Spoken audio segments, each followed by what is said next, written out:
Hello बच्चों, मैं engineer कीर्तिमान सिंह चंदेल आ गया हूँ लेकर एक नई क्लास यूपीएसआई के लिए। मैथ और रीजनिंग दोनों के सेक्शन में देखा जाए तो ये क्लास काफी इंपॉर्टेंट होती है। कौन सी होती है क्लास, आइए देखते हैं। एक टॉपिक हमारे यूपीएसआई में बहुत अच्छा पूछा जाता है। नियर अबाउट 3 क्वेश्चन इस क्वेश्चन से बन के आते हैं, इस टॉपिक से बन के आते हैं, जिसको हम लोग कहते हैं मशीन इनपुट एंड आउटपुट। तो कौन सा टॉपिक है ये? Input and output. तो जनरली अगर हम देखें तो इनपुट और आउटपुट में हम लोग करते क्या है, क्वेश्चन को सॉल्व करने का तरीका क्या है। इसमें दो ही चीजें अगर देखा जाए तो हम लोग 2 टाइप के क्वेश्चन पूछे जाते हैं। पहला टाइप है आपका अरेंजमेंट। पहला क्या है? अरेंजमेंट। और दूसरा इससे क्वेश्चन जो बनता है अरिथमेटिक प्रोग्रेशन का।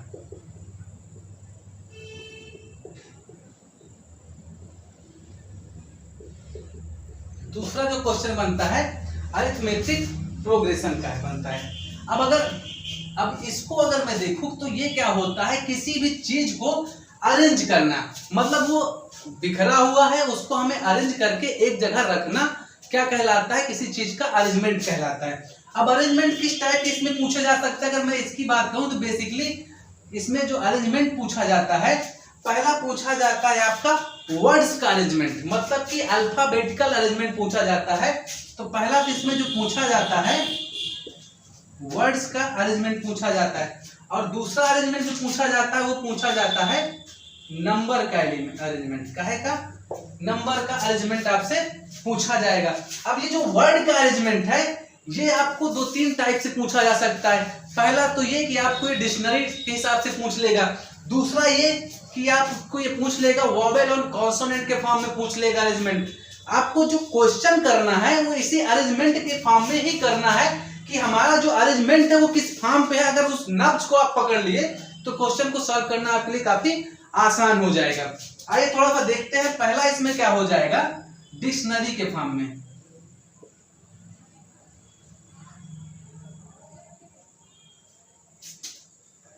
पहला हो जाएगा डिक्शनरी अरेंजमेंट। अब ये जो डिक्शनरी अरेंजमेंट होगा ये 2 टाइप का होगा, मतलब कि या तो असेंडिंग ऑर्डर होगा। क्या होगा? असेंडिंग ऑर्डर होगा, या फिर आपका डिसेंडिंग ऑर्डर होगा,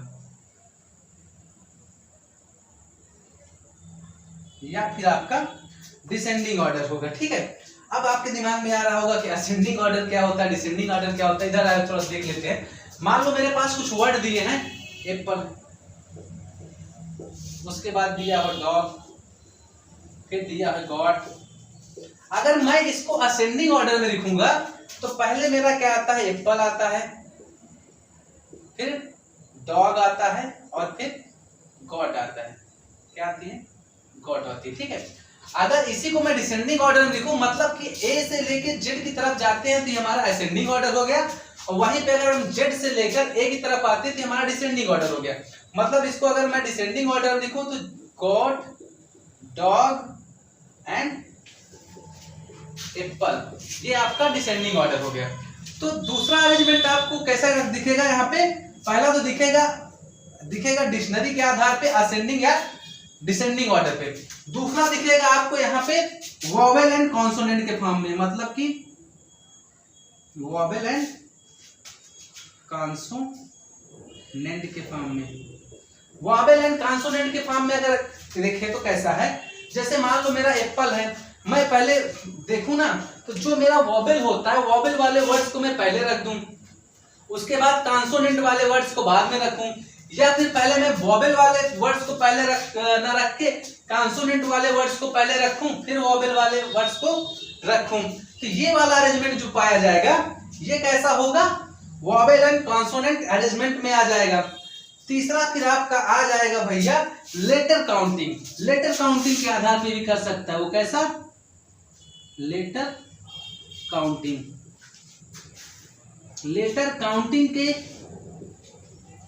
आधार पे भी वो क्या कर सकता है, नंबर्स का मतलब कि लेटर्स का अरेंजमेंट कर सकता है। कैसे कर सकता है, जैसे मैं आपको बता दूं, ये क्या है, डॉग है, यहाँ पे क्या है, एप्पल है।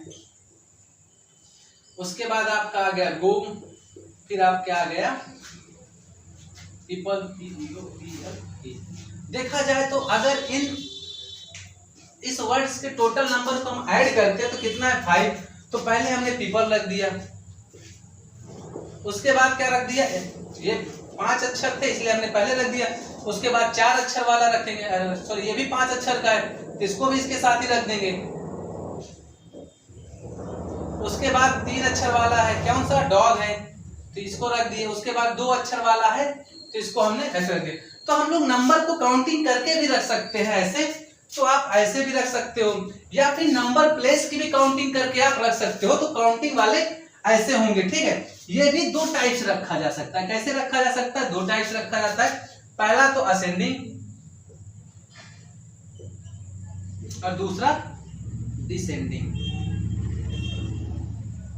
Ascending and descending. कि आप पहले छोटे से बड़े की तरफ जा सकते हो, और या तो आप ऐसे भी कर सकते हो, बड़े से छोटे की तरफ भी आ सकते हो। इतना बात याद रखना बच्चों, आप लोग इनपुट एंड आउटपुट की क्लास ले रहे हो, क्योंकि आपके डिमांड पे ये क्लास लेके मैं आप लोगों के लिए आया हूँ, बेसिकली सॉल्व कराने के लिए क्वेश्चन। क्योंकि कॉन्सेप्ट अगर पकड़ में आता है तो क्वेश्चंस आप जनरली सॉल्व कर लेते हो एग्जाम में। और यहाँ से 7 नंबर का क्वेश्चन तो आप लिख के रख लो, आने 3 क्वेश्चन आएंगे, 3 क्वेश्चन 7 नंबर के। तो जब 7 नंबर आपको फोकट में मिल रहा है तो उसमें क्या दिक्कत है, 2-4 घंटे अगर आप प्रैक्टिस कर लेते हो तो कोई दिक्कत है नहीं आपके लिए। तो ये जो पैटर्न बन के आया है, किसका बन के आया, अरेंजमेंट ऑफ वर्ड्स। अब थोड़ा सा हम नंबर का भी अरेंजमेंट देखते हैं कि नंबर का अरेंजमेंट वो कैसे कर सकता है। तो इसको थोड़ा इरेज करेंगे। अगर आप लोग स्क्रीनशॉट लेना चाहते हैं तो स्क्रीनशॉट लेके इसे अपने कॉपी में लिख सकते हो। क्लियरिटी है, चलो अब देखो जब नंबर का अरेंजमेंट हम देखते हैं ना बेटा, तो पहला अरेंजमेंट इसमें क्या बनता है कि हम नंबर्स को असेंडिंग ऑर्डर में रखें या फिर डिसेंडिंग ऑर्डर में रखा हो। किसमें रखा हो, डिसेंडिंग ऑर्डर में रखा हो। दूसरा अरेंजमेंट नंबर का कैसा बनेगा, नंबर है, अब देखो पहले हम इसमें देख सकते हैं कि इवन और ऑड के फॉर्म में भी रख देता है, इवन एंड ऑड के फॉर्म में भी रख देता है। अगर हम इवन और ऑड के फॉर्म में भी रखते हैं तो इवन नंबर्स को भी हम या तो असेंडिंग ऑर्डर में रखेंगे, मैं शॉर्ट फॉर्म में लिख देता हूं, या फिर डिसेंडिंग ऑर्डर में रखेंगे। ठीक, इसको भी या तो हम असेंडिंग ऑर्डर में रखेंगे या फिर इसको भी हम डिसेंडिंग ऑर्डर में देखेंगे, ठीक है। और एक चीज और देख सकते हैं, नंबर्स का जब हम अरेंजमेंट करते हैं, जब नंबर का अरेंजमेंट करते हैं तो देखते हैं हम sum of digit, sum of digit मतलब कि मान लो मेरे पास दिया 25, अब इन दोनों का सम कितना आ रहा है 7। तो अगर मैं यहीं पे 35 दिया हुआ है, इन दोनों का सम क्या आ रहा है 8 आ रहा है। तो इसको हमने पहले रख दिया और उसके बाद इसको रख दिया, ठीक है। तो ऐसा भी आपको देखने को मिलेगा, सम ऑफ डिजिट या फिर क्या हो सकता है, डिफरेंस ऑफ डिजिट। क्या हो सकता है, डिफरेंस ऑफ डिजिट। अगर देखा जाए तो इन दोनों को भी 2 तरीके से रखा जा सकता है। पहला कैसे रखा जा सकता है, इसको असेंडिंग ऑर्डर में रखा जा सकता है और इसको या तो डिसेंडिंग ऑर्डर में रखा जाएगा। ठीक ऐसे भैया इसको भी क्या कर सकते हैं, या तो असेंडिंग ऑर्डर में रखेंगे या फिर इसको डिसेंडिंग ऑर्डर में रखेंगे, ठीक है। तो देखा जाए नंबर्स का भी जो डिस्ट्रीब्यूशन हमारे यहाँ एग्जाम में पूछा जाता है, पहला डिस्ट्रीब्यूशन किस हिसाब से पूछा जाता है, असेंडिंग और डिसेंडिंग। दूसरा किस हिसाब से पूछा जाता है, इवन और ऑड के फॉर्म में, जिसको हम असेंडिंग और डिसेंडिंग ऑर्डर में भी बांट सकते हैं, ठीक है। और तीसरा है सम ऑफ डिजिट या डिफरेंस ऑफ डिजिट। तो इन फॉर्म्स में हम देखते हैं क्वेश्चन हमारे बन के आते हैं इनपुट और आउटपुट में। बेसिकली आपके दिमाग में अब जनरेट होके ये आ रहा होगा कि इनपुट और आउटपुट होता क्या है, बिल्कुल, क्योंकि ये जब तक समझ में नहीं आएगा तब तक आप क्वेश्चन को करोगे कैसे। तो पहले ये देख लेते हैं कि इनपुट और आउटपुट है क्या, जिसे हम सॉल्व करने के लिए इतनी मेहनत कर रहे हैं, अरेंजमेंट देख रहे हैं। तो आइए पहले थोड़ा सा उसको समझ लेते हैं, इनपुट और आउटपुट क्या है। उसके बाद सीधे क्वेश्चन पे आते हैं, 1-2 क्वेश्चन करते हैं। उसके बाद इसकी देखा जाए ना तो इनपुट और आउटपुट की 2 या 3 क्लास बनाऊंगा, उसमें सारा करा देंगे हम आपको। मतलब इनपुट और आउटपुट की अगर देखा जाए बच्चों, तो यूपीएसआई के लिए मैं 4 क्लास लेके आऊंगा और 4 क्लास में इनपुट और आउटपुट आपका पूरा का पूरा सॉल्व हो जाएगा। भाई एक बात बताओ, इनपुट एंड आउटपुट, मैंने आपको कुछ नेम्स, कुछ लेटर्स आपको दिए और मैंने कहा कि मुझे ये एक सीक्वेंस में चाहिए। तो भाई आप तो करने बैठोगे नहीं, करने कौन बैठेगा? मशीन करने बैठेगी। कौन करने बैठेगी? मशीन से आप करवाओगे। और कोई भी मशीन अगर किसी चीज को अरेंज करती है तो एक ही बार में तो अरेंज नहीं कर देती, एक एक स्टेप में करती है। तो वो जो स्टेप लिए गए आउटपुट को देने में, उन्हीं स्टेप्स के फॉर्म पे हमें क्वेश्चन करना होगा। यहाँ पे अगर मैं बात करूं, जैसे आप एक्सेल यूज करते हो, तो एक्सेल में आप किसी ऑफिस में काम करते हो, तो आपके क्या कहा, मालिक ने कहा कि काम करो, यहाँ पे काम करने वाले जितने भी लोग हैं उनके नेम की लिस्ट मुझे अल्फाबेटिकली चाहिए, असेंडिंग ऑर्डर में। तो आपने क्या किया कि भाई आप गए, आपके पास लिस्ट ऑलरेडी एक्सेल में बनी हुई रखी है, तो आपने कोई फार्मूला उसमें लगाया कि A to Z, ठीक है, लूप चला दिया A to Z, तो वो नंबर सारे के सारे 1 by 1 क्या हुए, लूप में लगते गए। तो इसी तरह यहाँ पे देखा जाए तो जो एक्सेल में आपने वो कार्य किया, वो क्या है, आपका एक मशीन ही तो है। और इनपुट आपने दे दिया, उन सारे नेम्स की लिस्ट को दे दिया और उसे वो 1 by 1 करके क्या कर दी, असेंडिंग ऑर्डर में या फिर डिसेंडिंग ऑर्डर में लगा दी।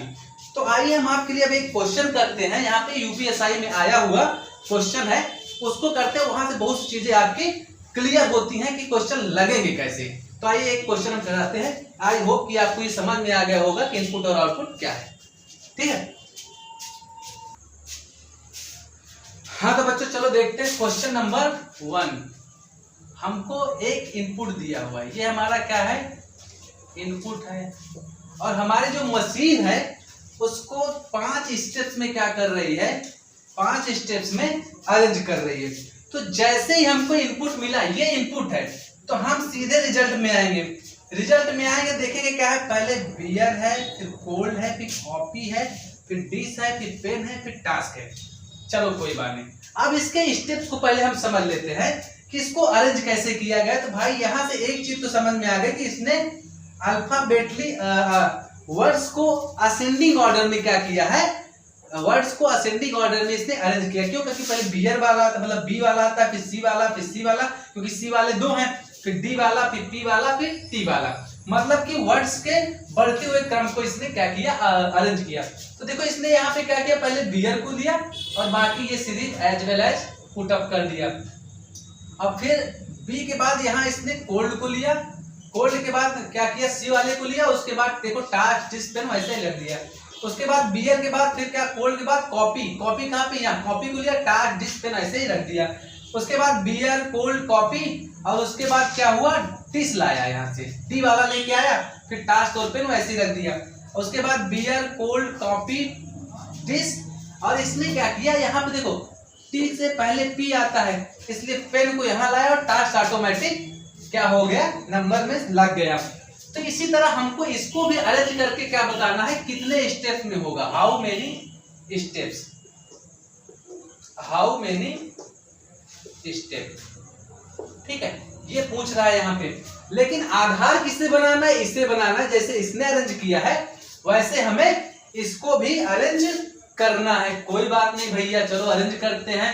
वर्ड्स के असेंडिंग ऑर्डर में देखा जाए तो यहाँ पे सबसे पहले स्टेप 1 ले लेते हैं। हम क्या करते हैं, स्टेप 1 ले लेते हैं। क्या लेते हैं, स्टेप 1। स्टेप 1 में सबसे पहले क्या आ जाएगा, हमारा इंक आ जाएगा। क्या आ जाएगा, इंक आएगा।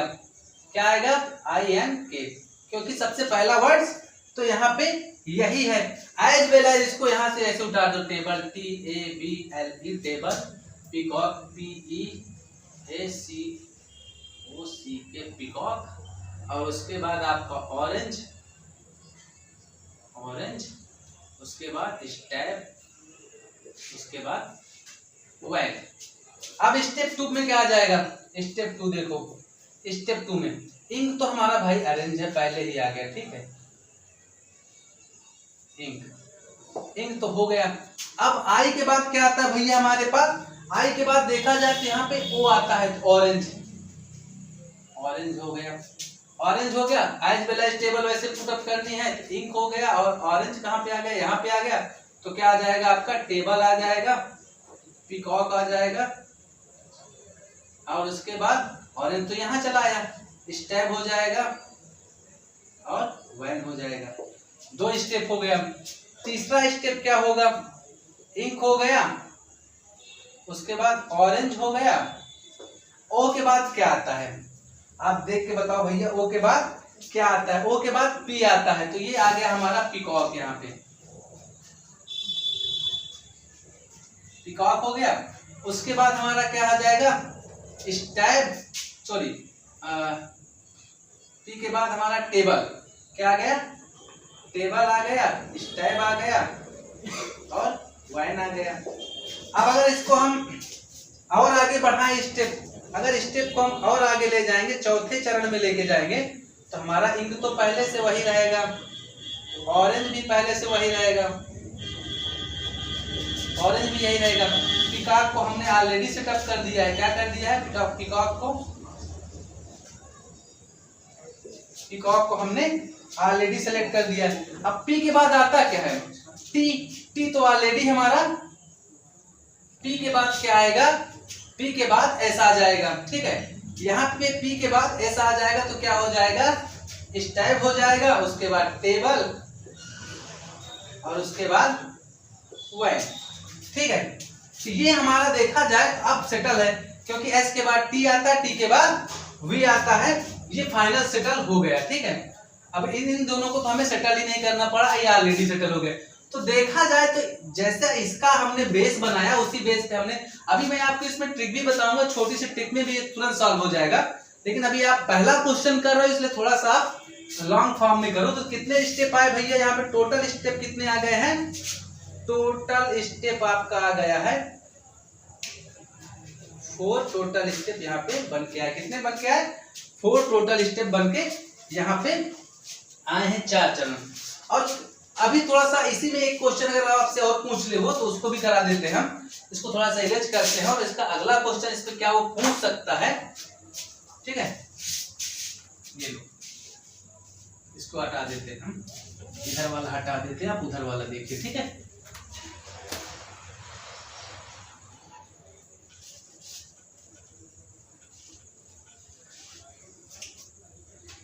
अगर इसी अरेंजमेंट वो पूछ ले कि चौथे चरण